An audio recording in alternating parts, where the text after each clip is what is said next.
Selamat pagi anak-anak, bertemu lagi dengan Pak Hasugiem. Bagaimana kabar kalian pada hari ini?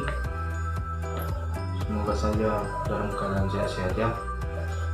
Baik, pada pembelajaran kita hari ini kita akan membahas tentang penyusunan laporan hasil observasi. Di buku kalian di halaman 9A yaitu menginvestasikan laporan hasil observasi. Terus ya.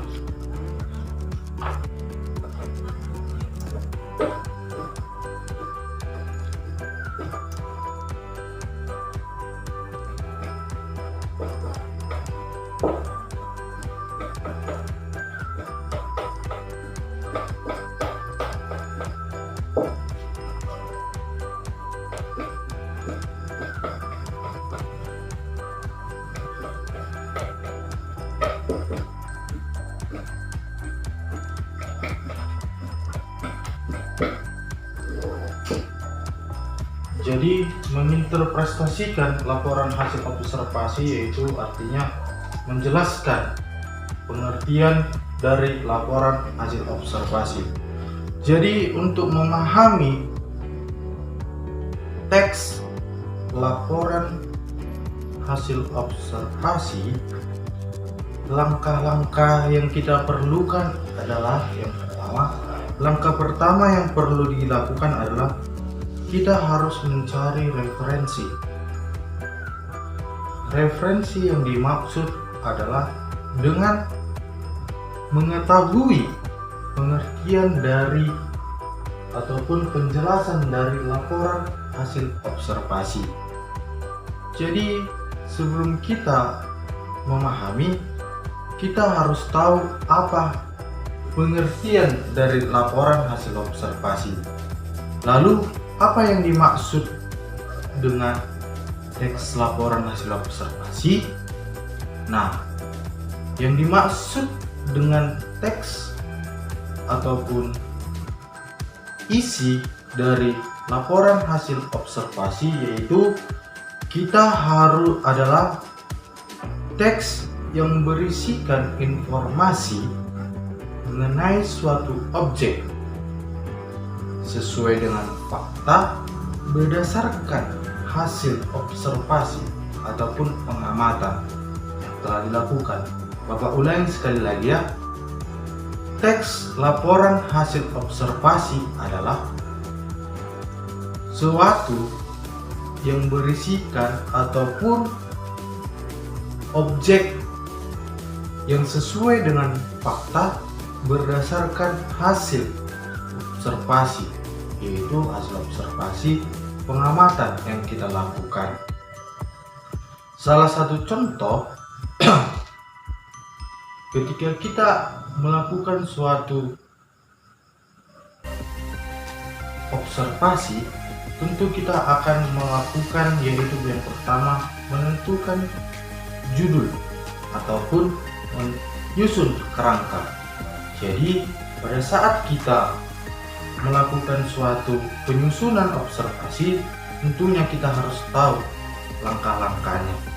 Jadi sudah paham kan kalian dengan pengertian teks laporan hasil observasi? Jadi teks laporan hasil observasi adalah berisikan 3, yaitu berisikan informasi suatu objek, berisikan informasi suatu objek. Yang kedua, berdasarkan fakta. Yang ketiga, hasil observasi atau pengamatan. Jadi yang ketiga itu adalah langkah-langkah kita. Jadi bagaimana teks laporan hasil observasi itu terbentuk? Jadi kita juga harus mengetahui laporan hasil observasi itu terbentuk. Jadi kan nggak mungkin istilahnya kita menyusun suatu observasi tanpa kita tahu dari segi sifat ataupun ciri-ciri maupun bentuk.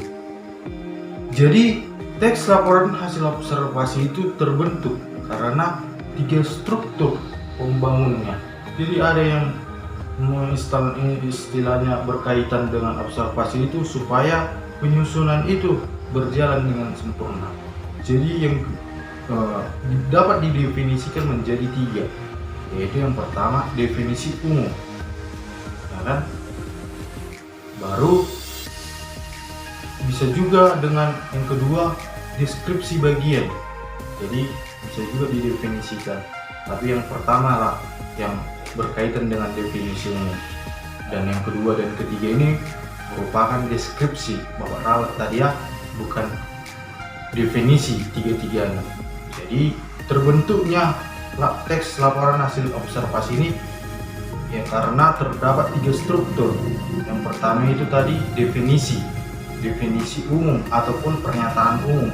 Yang kedua itu merupakan deskripsi bagian, dan yang ketiga itu merupakan deskripsi manfaat.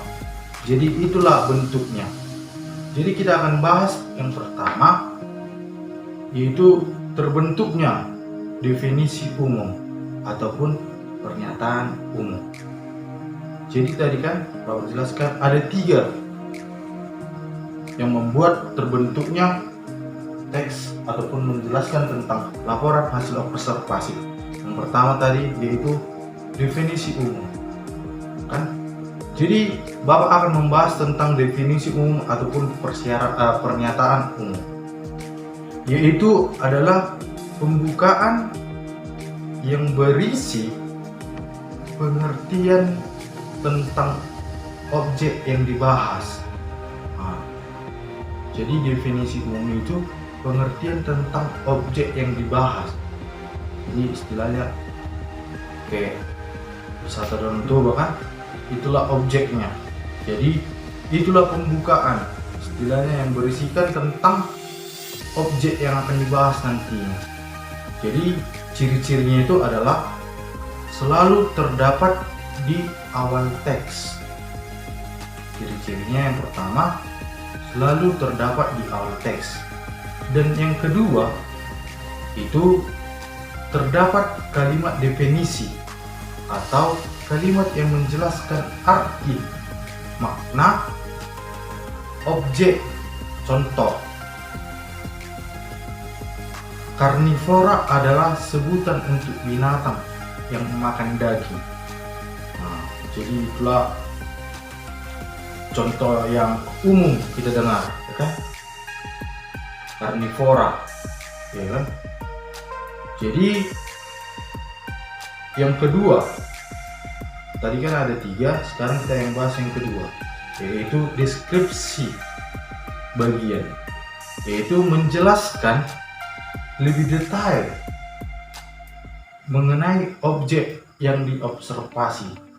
Jadi deskripsi bagiannya itu menjelaskan lebih detail mengenai objek yang akan diobservasi, dan ciri-cirinya itu adalah yang pertama, letaknya setelah definisi umum, yang kalimat ataupun tadi yang pertama ya. Yang kedua, terdiri dari berbagai paragraf.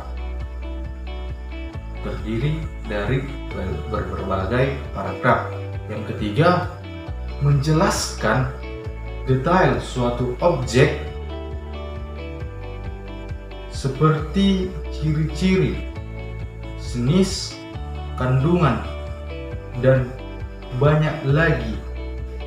Itu merupakan deskripsi bagian. Jadi yang ketiga itu adalah deskripsi manfaat.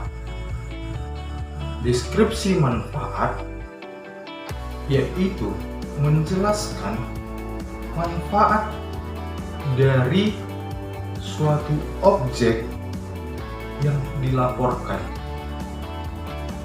Jadi manfaatnya itu adalah menjelaskan sesuatu objek yang dilaporkan. Jadi ada manfaatnya ketika observasi tersebut atau pengamatan tersebut dilaporkan. Baru ciri-cirinya adalah yang pertama, biasanya terdapat di bagian akhir teks. Jadi ini terdapat di bagian akhir teks ya anak-anak.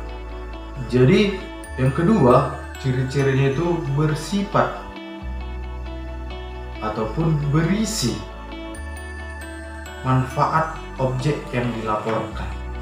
Jadi manfaatnya ketika kita melakukan observasi, kita mengetahuinya di bagian akhir teks ataupun bersifat bermanfaat objek yang akan diobservasi. Jadi kita akan membahas lagi tentang unsur kebahasaan teks laporan hasil observasi. Terdiri dari yang pertama itu adalah kelas kata, yang kedua konjungsi, konjungsi ini adalah hubungan, yang ketiga beberapa jenis kalimat. Jadi yang ketiga itu juga akan berkaitan dengan nanti menginterpretasikan laporan hasil observasi ataupun menyusun teks laporan hasil observasi. Jadi kita di sini akan melakukan penyusunan seperti penyusunan teks laporan hasil observasi, yang dimana ya nanti kita akan mampu menyusun teks laporan hasil observasi itu. Jadi yang berhubungan dengan nomina, yang pertama itu adalah nomina contoh. Nomina contoh yaitu buku, pensil ataupun meja. Yang kedua verba yang berhubungan dengan belajar, menulis ataupun membaca. Yang ketiga itu adalah adjektiva, yaitu pandai, rajin, tekun, dan lain-lain. Yang keempat itu adalah preposisi, yang itu artinya kata depan. Jadi kata depan tadi yang pertama itu adalah kata benda. Jadi kata benda kalian harus mengetahui seperti buku, pensil, dan meja, dan banyak lagi. Yang kedua itu adalah verba. Verba itu mungkin kalian tahu itu adalah kata kerja. Kata kerja itu yang bisa bersifat malas ataupun kata kerja itu yang bisa bersifat contohnya belajar, menulis, dan membaca. Kalau kata sifat atau adjektiva yaitu terdapatlah di situ malas, ya kan? Seperti kalian kan malas. Jadi terdapat lagi kata rajin, tekun, dan lain-lain. Dan keempat itu adalah preposisi. Preposisi itu adalah kata depan. Istilahnya kata depan ini di rumah, ke pantai, dan lain-lain. Konjungsi juga adalah kata hubungan yang berfungsi menghubungkan kata satu dengan kata yang lain. Konjungsi adalah kata hubungan yang berhubungan menghubungkan kata yang satu dengan kata yang lain. Seperti di buku kita nanti kan kita sudah situ melakukan menginterpretasi laporan hasil observasi. Jadi kita harus paham dulu atau mengerti dulu langkah-langkah. Jadi Bapak menjelaskan ini, kalian harus tahu dulu langkah-langkah apa saja yang Bapak jelaskan sehingga nanti penyusunan teks laporan hasil observasi kita dapat sempurna dan kita dapat mengetahui apa-apa saja yang berkaitan dengan laporan hasil observasi. Jadi konjungsi itu juga mempunyai contoh seperti dan, tetapi, lalu, selanjutnya, kemudian, dan lain-lain. Jadi itulah mengenai pengertian ataupun contoh dari konjungsi. Selanjutnya kita akan lanjut ke pertama itu adalah tadi kalimat definisi. Kalimat definisi adalah kalimat yang menjelaskan arti, makna ataupun objek. Jadi contohnya tadi kan, karnivora adalah sebutan untuk binatang yang memakan daging. Jadi ciri-cirinya seperti terdapat pada pendefinisian seperti ialah, yaitu, dan adalah. Jadi itulah pengertian definisi umum. Jadi sekarang kita akan mempelajari tentang kalimat deskripsi. Jadi kalimat deskripsi itu adalah kalimat yang berisikan ciri-ciri suatu benda. Misalnya ukuran, lalu warna, jenis, dan lain-lain. Biasanya terdapat di bagian deskripsi. Di contohnya itu kita ambil Danau Toba, kan terdapat di Sumatera Utara, berair jernih dan banyak dikunjungi oleh wisata asing karena tempatnya yang sangat bersih dan sangat kental akan budaya. Baru ciri-cirinya itu adalah menjelaskan objek tersebut dengan detail. Jadi istilahnya contohnya itu tadi kan yang dimana tentang wisata Danau Toba itu, jadi dijelaskanlah dengan detail. Jadi yang ketiga sekarang kita akan mempelajari tentang kalimat simpel. Adalah kalimat yang memiliki satu verba utama ataupun yang memiliki suatu predikat. Contohnya, Budi belajar matematika malam ini. Budi belajar matematika malam ini. Kalimat tersebut digolongkan ke dalam kalimat simpel. Jadi, kenapa dihubungkan dengan ataupun digolongkan ke dalam kalimat simpel? Karena memiliki satu verba, yaitu kata belajar. Dimana tadi contohnya kan belajar matematika pada malam hari ini. Adi belajar matematika malam hari ini. Jadi digolongkanlah dia ke dalam kalimat simpel kan? Jadi memiliki satu verba. Jadi kalau memiliki dia satu verba, itulah termasuk kalimat simpel. Ya, jadi ciri-cirinya itu terdapat suatu verba ataupun predikat dalam kalimat tersebut dan tidak menggunakan kalimat konjungsi. Jadi dia hanya satu, kan? Hanya satu dia, hanya menggunakan kalimat belajar. Jadi itulah mengenai kalimat simple, ya kan? Selanjutnya ketika kalian membuat contoh-contoh berikutnya menggunakan satu kalimat, dia kalimat sifat, dia jadi dia hanya menggunakan satu verba. Jadi bagaimana selanjutnya setelah kita menjelaskan laporan hasil observasi, kita akan mengetahui ciri-ciri dari laporan hasil observasi. Tulis ya.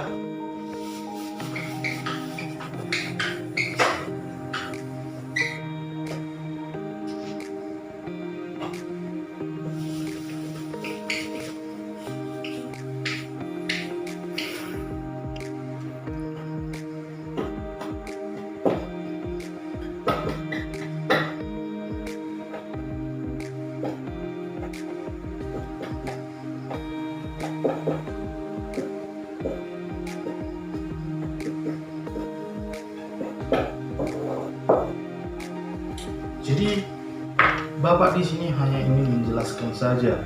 Kalian simak video ini ataupun simak ketika Bapak bicara, nanti kalian ambil ataupun kalian petik kesimpulannya sehingga kalian buat di catatan kalian apa tadi yang Bapak sebutkan ataupun bagaimana langkah-langkah terbentuknya sehingga dapat menginterpretasikan ataupun menjelaskan tadi Bapak tentang laporan hasil observasi. Jadi sekarang itu adalah ciri-ciri laporan hasil observasi. Ciri-cirinya itu yang pertama yaitu mengandung fakta. Jadi ciri-ciri dari laporan hasil observasi itu yang pertama mengandung fakta. Yang kedua bersifat objektif. Dan ketiga tidak memasukkan hal-hal yang menyimpang ataupun yang berprasangka ataupun pemihak. Jadi istilahnya jangan kalian masukkan ketika penyusunan nanti laporan hasil observasi, kalian buat hal-hal yang tidak berkaitan dengan isi tersebut ataupun lain dari judul tersebut. Kan ketika kita ingin menyusun laporan hasil observasi, kita harus tahu judulnya. Jadi isinya itu harus saling berhubungan, konjungsi tadi kan. Jadi yang ketiga disajikan secara menarik, baik dalam hal bahasa, jenis, isi, berbobot maupun susunan logis. Jadi disajikan dia dengan hal-hal yang unik, hal-hal yang logis. Itulah tadi mengenai dari ciri-ciri laporan hasil observasi. Sekarang tujuan dari laporan hasil observasi.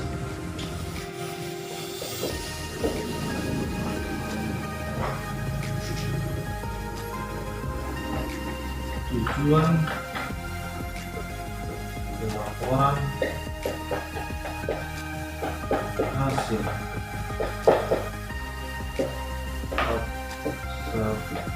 observasi. Jadi anak-anak, ketika kalian nanti menyimak video dari Bapak, kalian sudah dapat mengetahui pengertian dari laporan hasil observasi, kemudian langkah-langkah dari observasi yang Bapak jelaskan yang berhubungan dengan kata benda, kata sifat, ataupun kata benda, kata sifat, kata afeksasi, ataupun ada 4 tadi itu. Jadi kalian harus dapat menyikapi ataupun harus dapat mengambil sedikitnya, kalian tulis nanti di buku kalian tentang yang berkaitan dengan menginterpretasi laporan hasil observasi. Jadi tadi Bapak sudah menjelaskan tentang ciri-ciri. Sekarang Bapak jelaskan adalah tujuan laporan hasil observasi. Tujuan hasil observasi itu adalah yang pertama memecahkan suatu persoalan. Jadi tujuannya yang pertama itu adalah memecahkan suatu persoalan. Yang kedua menguji hipotensi ataupun hipotesis, ya. Yang kedua itu adalah menguji hipotesis. Dan yang ketiga mengetahui manfaat suatu objek yang diteliti. Jadi tujuannya itu adalah berkaitan juga dengan objek yang akan kita teliti. Jadi sekarang kita akan mempelajari tentang bagaimana langkah-langkah menulis teks hasil observasi. Terus ya.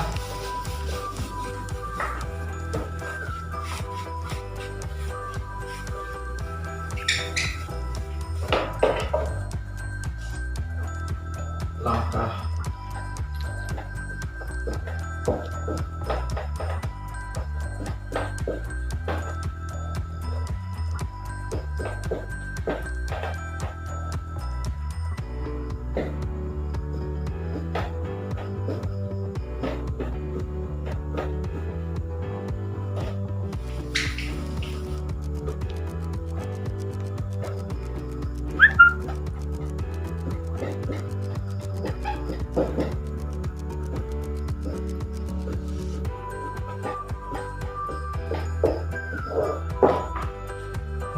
langkah menyusun laporan hasil observasi.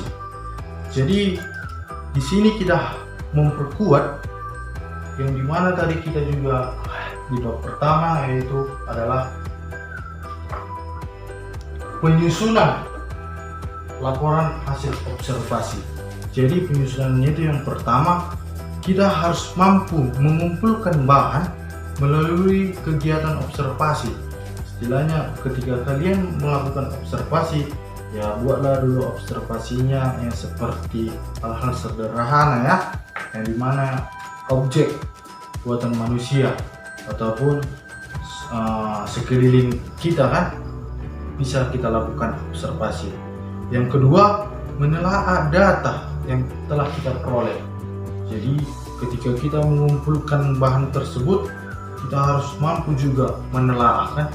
Jangan kita pula ambil data, kita tidak mampu menelaah tersebut. Dan yang ketiga, membuat kerangka laporan.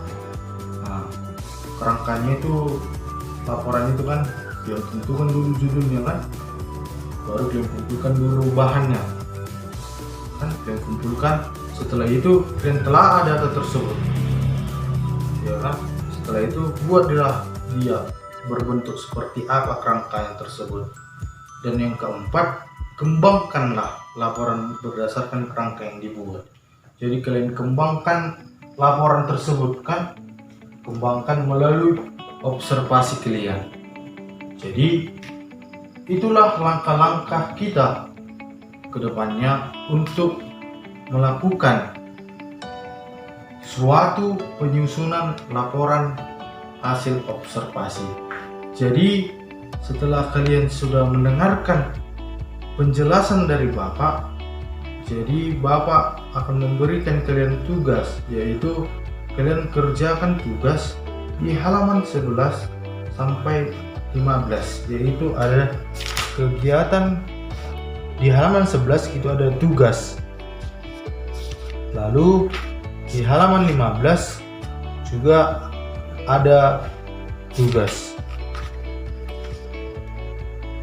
Kalau kurang paham ataupun mengerti, kalian bisa bertanya ke Bapak dari segi apanya, nanti kita akan berhubungan ataupun nanti kalian hubungi Bapak di WhatsApp Bapak nanti ya. Jadi di situ nanti kita dapat sedikitnya berdiskusi di mana kalian kurang paham ataupun tidak mengerti dari materi tersebut ataupun mengenai tugas. Nanti kalian juga akan mengumpulkan tugas tersebut dan mengirimkan ke WA Bapak. Jadi istilahnya kalian juga harus mengerjakan tugas tersebut. Nanti Bapak akan mengumpulkan tugas-tugas kalian supaya ada penilaian untuk kalian. Jadi sampai jumpa di